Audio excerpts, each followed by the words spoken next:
अरे ये तो वही लड़की है, ये अदील के साथ क्यों घूम रही है?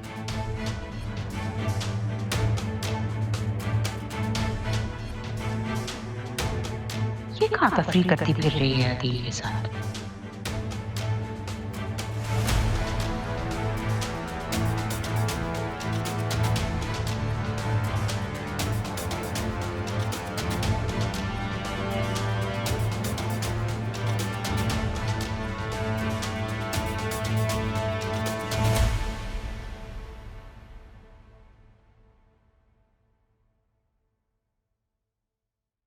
अस्सलाम वालेकुम। वालेकुम सलाम। बात हुई छोटे साहब से?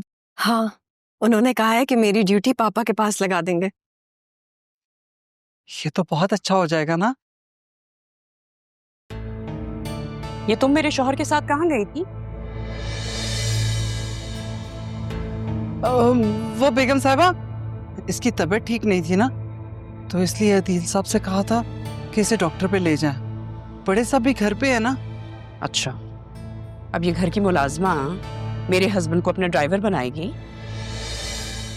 तौबा करें बेगम साहबा, कैसी बातें कर रही हैं? वो तो बड़े साहब ने ही भेजा था और उन्होंने तो ताकीद की है कि मैं अपनी बहन का ख्याल रखूं, इसे किसी किस्म की कोई परेशानी ना हो।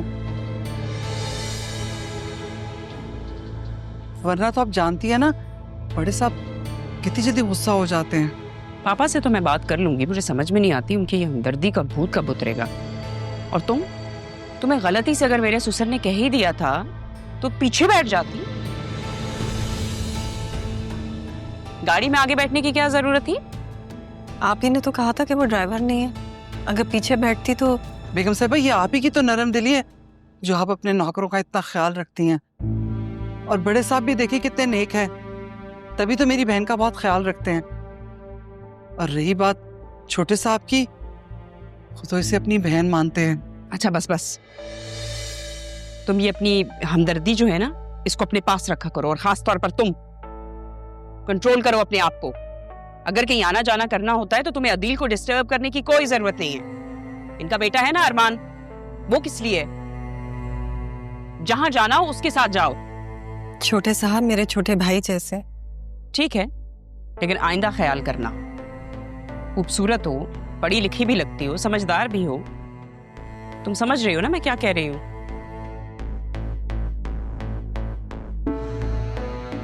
अब खड़ी क्यों हो? सारा दिन अगर कमरे में रहोगी तो जाहिर सी बात है बीमारी होगी।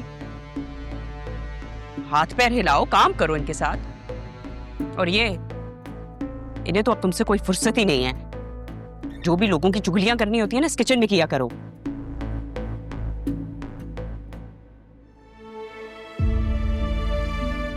आप अपना दिल बुरा मत कीजिएगा, इसमें इनका कोई कसूर नहीं है।